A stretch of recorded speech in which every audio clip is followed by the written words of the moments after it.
Au nom du Père et du Fils et du Saint-Esprit, la grâce de Jésus, le Christ notre Seigneur, l'amour de Dieu le Père et la communion de l'Esprit Saint soient toujours avec vous. Frères et sœurs, shalom. Nous célébrons le 5e dimanche de Pâques. Les lectures du jour nous invitent à emboîter le chemin de notre Seigneur parce que son chemin nous apporte la vie. Au cours de cette messe, nous allons confier au Seigneur nos frères et sœurs finalistes. Nous allons encore confier nos intentions, les intentions qui se trouvent dans nos maisons. Bien avant de continuer avec notre célébration, reconnaissons nos pécheurs et demandons pardon.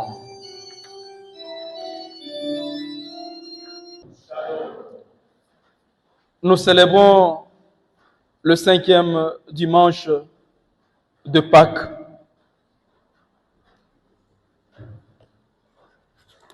La liturgie de la parole traite de façon très réaliste la question des tensions qui traversent les chrétiens et la communauté chrétienne.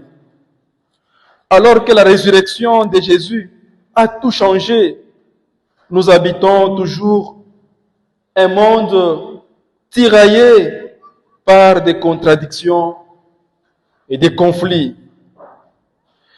Ces situations peuvent entamer notre foi et mener notre engagement à vivre toute notre existence à la lumière de la résurrection.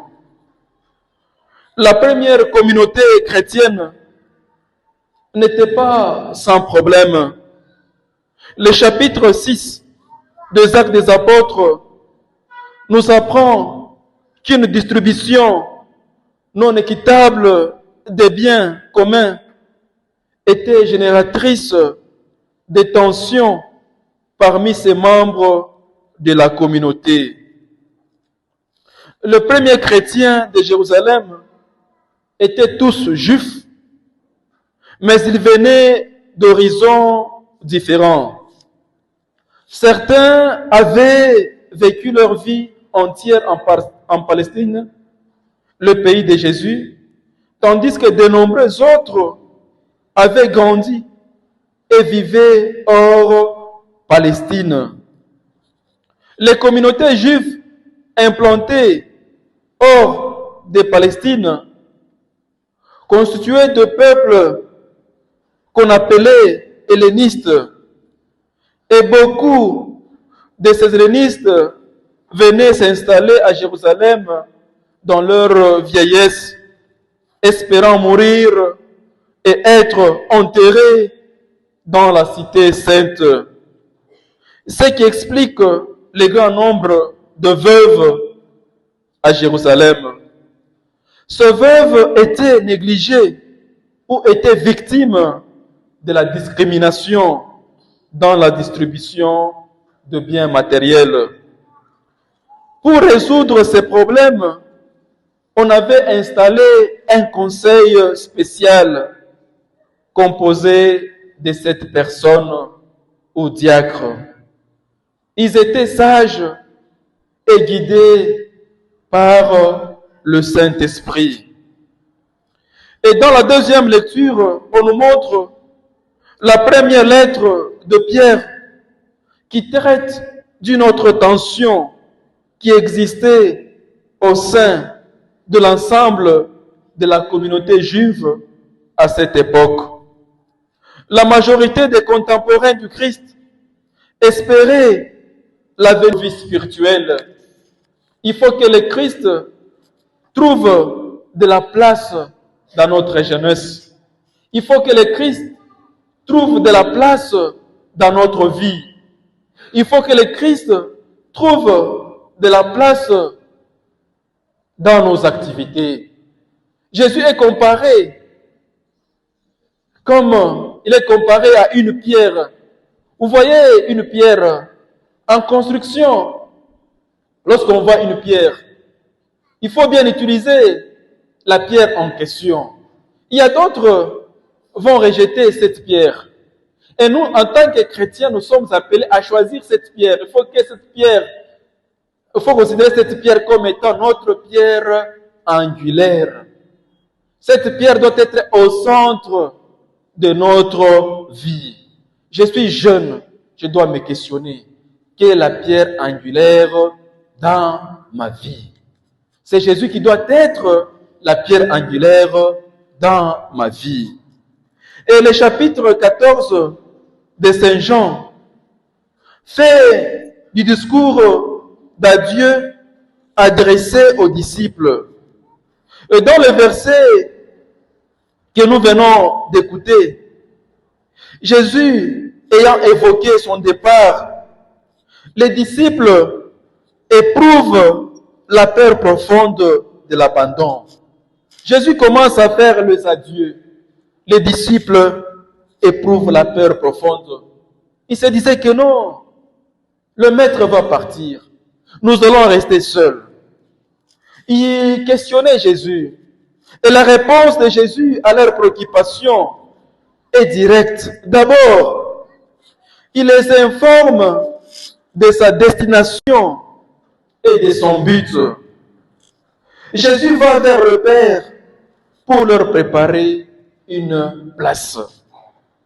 Ces paroles indiquent que leur destinée, ces paroles indiquent que Jésus est allé préparer la vie éternelle pour nous tous.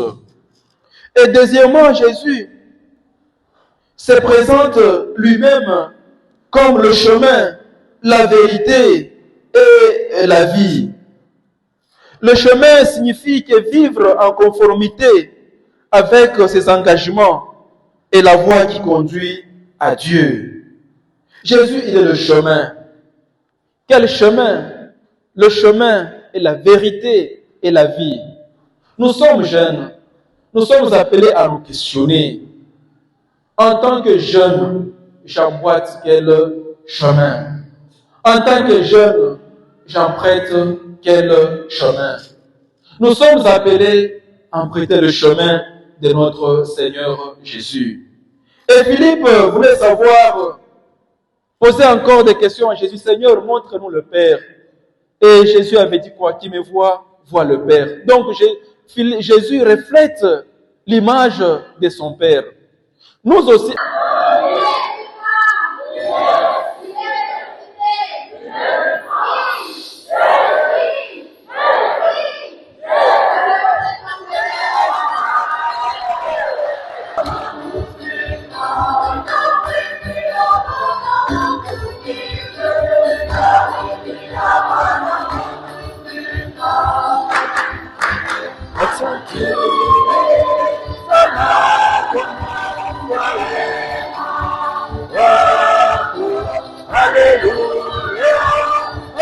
Dans son temple, et tous se crient.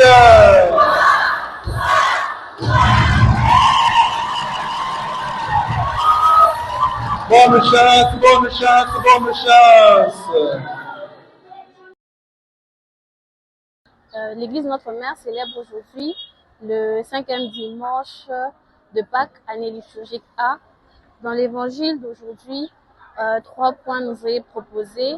D'abord la vérité, le chemin, puis la vie. En parlant de la vérité, pour moi, je me dis que Jésus a accompli ce que les prophètes ont proclamé dans l'Ancien Testament. Et dans le Nouveau Testament, il est juste venu accomplir.